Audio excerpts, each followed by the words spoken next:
जो एक नेता हैं, ये चाहते हैं कि इनके परिवार के लड़के सांसद बन जाएं, विधायक बन जाएं, मंत्री बन जाएं, ये समाज के लोग पिछलग्गू बने रहें।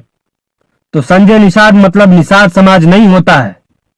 निषाद समाज चाहेगा तो इनके जैसे 35 नेता पैदा कर सकता है। इस समय निषादों का वोट तो आपको चाहिए, लेकिन आप हमको बताओ 1700 थाने हैं, कितने थाना अध्यक्ष निषाद है, नाम बताइए आप हमको। आपकी कैबिनेट में 60 मंत्री बनते हैं, एक कैबिनेट मंत्री बताइए जिस निषाद को आपने बनाया है। इस सरकार में सबसे ज्यादा मुकदमा किसी जाति पे हुआ है तो निषादों पे हुआ।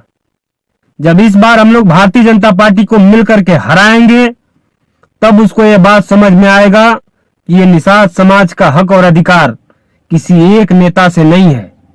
कि सपा की सरकार ने निषाद समाज के उस बेटे की हत्या की, तो फिर संजय निषाद उसी गोद में बैठ करके अपने बेटा को सांसद कैसे बना लिए। इससे सीधा मतलब है कि इस व्यक्ति को सत्ता चाहिए, शासन चाहिए, पैसा चाहिए, समाज से कोई मतलब नहीं है। दूसरी एक चीज ये कहना चाहता हूं कि अगर हत्या समाजवादी पार्टी ने कराई तो फिर 302 का मुकदमा आपके ऊपर कैसे लग गया।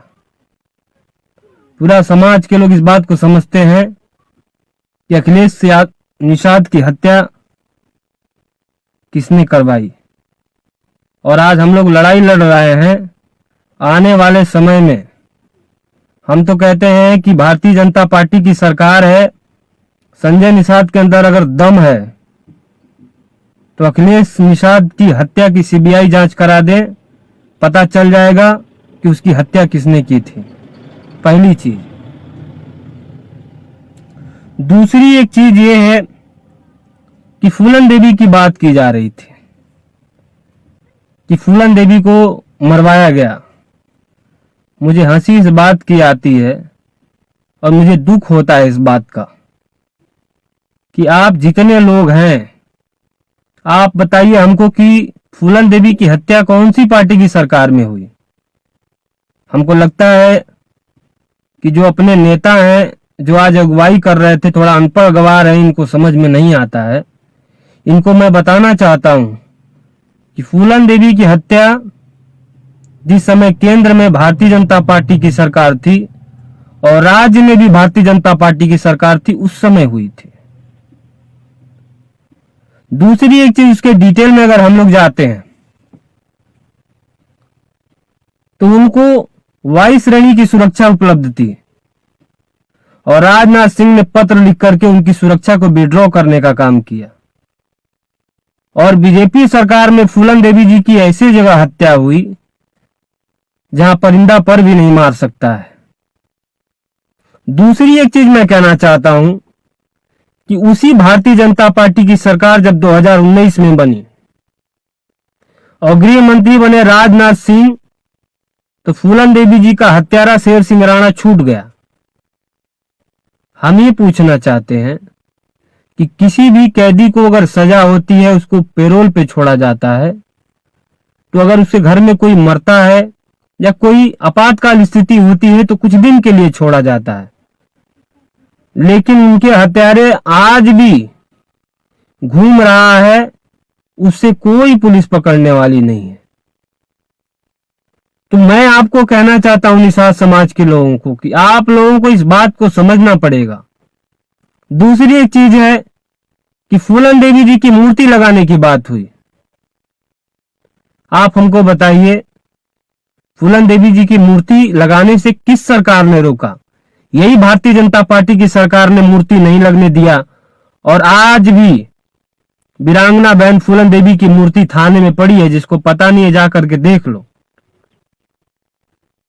तो जो लोग फूलन देवी का नाम लेकर के राजनीति करना चाहते हैं, मैं उनको कहना चाहता हूं कि शर्म आनी चाहिए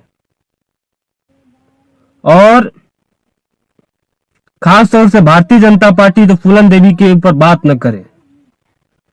दूसरी एक चीज मैं कहना चाहता हूं कि 3 बार निषाद समाज के लोगों ने भारतीय जनता पार्टी को वोट दिया है और इसके बदले भारतीय जनता पार्टी ने निषाद समाज के लोगों को क्या दिया है? हमारे समाज के आरक्षण की बात हो रही है। 10% आरक्षण बीजेपी ने फॉरवर्डों को दिया, 10% आरक्षण दिया। जो व्यक्ति 70,000 रुपया इस देश में कमाता है वो गरीब है, उसको आरक्षण मिलना चाहिए। जिसके पास 5 बीघा से अधिक जमीन है वो गरीब है, उसको आरक्षण मिलना चाहिए। लेकिन हमारे लोग आरक्षण की लड़ाई लड़ रहे हैं, लेकिन ये भारतीय जनता पार्टी हमको आरक्षण नहीं देने वाली है। अभी मैं अमित शाह को सुन रहा था रैली में, तो उन्होंने कहा कि पिछली सरकारें जाति पाति पे काम करती है। मैं अमित शाह जी से पूछना चाहता हूं कि आपकी सरकार क्या कर रही है? इस समय निषादों का वोट तो आपको चाहिए, लेकिन आप हमको बताओ 1700 थाने हैं, कितने थाना अध्यक्ष निषाद है, नाम बताइए आप हमको। आपकी कैबिनेट में 60 मंत्री बनते हैं, एक कैबिनेट मंत्री बताइए जिस निषाद को आपने बनाया है। आप राम मंदिर की बात कर रहे थे, मैं राम मंदिर में पूछना चाहता हूं कि राम मंदिर का ट्रस्ट बना, उस ट्रस्ट में कितने निषादों को आपने रखा है? दोस्तों, ये जो सवाल है, जो जाति की बात करते हैं, मैं आपसे पूछना चाहता हूं, इनसे बड़ा जातिवादी कोई नहीं हो सकता। इसलिए नहीं हो सकता है कि आप हमको बताइए, हमारे देश में सबसे ज्यादा जमीन कौन सी जाति के पास है? फॉरवर्डों के पास है। हमारे देश में सबसे ज्यादा 1 लाख 20 लाख 20 लाख की नौकरी किस जाति के पास है? फॉरवर्डों के पास है। हमारे देश में जो ठेकेदार हैं बड़े बड़े, कौन सी जाति के हैं? फॉरवर्ड हैं। आज हमारे बड़े बड़े बिजनेसमैन की बात करते हैं, बड़े बड़े बिजनेसमैन कौन जाति के हैं? फॉरवर्ड हैं। हमारे देश में जब जातिगत आंकड़ा निकाला गया तो पता चला कि हमारे देश की 70% संपत्ति मात्र 3% लोगों के पास है।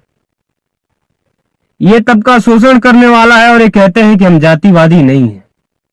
अगर आप जातिवादी नहीं हो तो हमारी बहन वीरांगना फूलन देवी से आपको क्या दिक्कत है? उसकी मूर्ति लगाने से आपको क्या दिक्कत है? मूर्ति तो छोड़ दीजिए, आजमगढ़ में हमारे गुहेराज निषाद जी की मूर्ति लगाई गई, उस मूर्ति को भी भारतीय जनता पार्टी के लोगों ने तोड़ने का काम किया। हमारे समाज के मुख्य मुद्दे में जिसकी बात कर रहा था, 6743 जाति रहती है, किसी जाति के नाम पे आवास नहीं आता है, लेकिन मछुआ एक ऐसी जाति है जिसके नाम पर आवास आता है। पिछली सरकारों ने उसको 3,05,000 रुपया आवास का पैसा देती थी, लेकिन मोदी जी की सरकार आई, योगी जी की सरकार आई तो उसको कम करके 1,20,000 कर दिया। ठेके पट्टे की बात हो रही थी, पिछली सरकारों में ठेका पट्टा निषादों के नाम पे होता था, लेकिन बीजेपी की सरकार आई, उसको सार्वजनिक कर दिया। निषाद जी की कोई जरूरत नहीं है। तीसरी एक चीज मैं कहना चाहता हूं कि हर साल बाढ़ आता है, हमारे समाज के लोग मेहनत करके और अपना घर बनाते हैं, फसल उगाते हैं, हर साल बाढ़ आती है, उनकी फसल बह जाती है, उनका घर बह जाता है, उसकी जमीन कट करके अंदर चली जाती है। और हम लोगों ने पूरे उत्तर प्रदेश में सर्वे किया है, लाखों लोग ऐसे हैं जो आज भी तिरपाल डाल करके रहने के लिए मजबूर हैं। 3 बार बीजेपी की सरकार निषाद समाज के लोगों ने बनाई है, क्या दिया है? ऐ मेरे समाज के लोगों, मैं आप लोगों से यही कहना चाहता हूं। उसके बाद बात मुकदमे की आती है। इस सरकार में सबसे ज्यादा मुकदमा किसी जाति पे हुआ है तो निषादों पे हुआ। तो मैं यही कहना चाहता हूं कि ये नेताजी हैं, ये कहते हैं कि समाज का हक और अधिकार दिलाएंगे। मैं तो कहता हूं कि हक अधिकार देना दूर की बात है, आपके ऊपर मुकदमा है उसको वापस लेके दिखाइए, तब समाज का मुकदमा हम सोचेंगे। तो है मेरे समाज के लोगों, आज ये जो रैली की गई है, मैं समाज के लोगों से ये निवेदन करना चाहता हूं कि आप लोगों को ये चीज समझना पड़ेगा। कहा जाता है कि 3 बार आपने वोट दिया है और तीनों बार में भारतीय जनता पार्टी ने हमारे समाज का सिर्फ शोषण करने का काम किया है। और लोकतंत्र में ये कहा गया है कि अगर किसी पार्टी को आप बिना मतलब का वोट देते रहोगे वो आपका काम करने वाली नहीं है। मैं समाज के लोगों से यह आह्वान करना चाहता हूं, जो नौजवान साथी हैं, जो फेसबुक चलाते हैं, व्हाट्सएप चलाते हैं, मैं आप लोगों से निवेदन करना चाहता हूं कि बीजेपी के खिलाफ लिखिए आप लोग कमेंट। और इस समय हम लोग मिलकर के सारे लोग भारतीय जनता पार्टी को हराएं। जब इस बार हम लोग भारतीय जनता पार्टी को मिलकर के हराएंगे तब उसको यह बात समझ में आएगा कि ये निषाद समाज का हक और अधिकार किसी एक नेता से नहीं है। जो एक नेता हैं ये चाहते हैं कि इनके परिवार के लड़के सांसद बन जाएं, विधायक बन जाएं, मंत्री बन जाएं, ये समाज के लोग पिछलग्गू बने रहें। तो संजय निषाद मतलब निषाद समाज नहीं होता है। निषाद समाज चाहेगा तो इनके जैसे 35 नेता पैदा कर सकता है।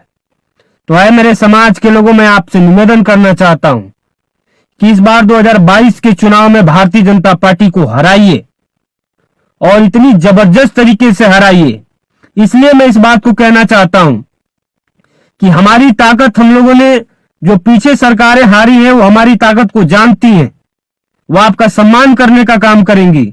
और इस सरकार को जब हराएंगे तब इस सरकार को पता चलेगा कि ये समाज सिर्फ नेता का मोहताज नहीं है। ये समाज का हक और अधिकार अगर नहीं मिलेगा तो ये समाज उस पार्टी को वोट देने वाला नहीं है। तो मैं अपने समाज के लोगों से यही कहना चाहता हूं कि आप लोग इस चीज को समझिए। दूसरी एक चीज और, मत्स्य विभाग की बात की जा रही थी। हर जिले में मत्स्य विभाग बना हुआ है और वहां पर लाखों रुपया, करोड़ों रुपए का अनुदान आता है और 25% सब्सिडी मिलती है इसके ऊपर। लेकिन आप जा करके जिले पर पता कर लो, अनुदान लेने वाले भी ये भारतीय जनता पार्टी के या तो कार्यकर्ता हैं या तो फॉरवर्ड समाज के लोग हैं। निषाद समाज को एक आदमी को इन लोगों ने पैसा देने का काम नहीं किया मत्स्य विभाग का। तो हम लोग यही कहना चाहते हैं कि आप लोग अपनी राजनीतिक चेतना को जगाइए और इस सरकार को हराइए। जब तक आप इस सरकार को नहीं हराएंगे तब तक आपको कुछ मिलने वाला नहीं है। बहुत बहुत धन्यवाद साथियों।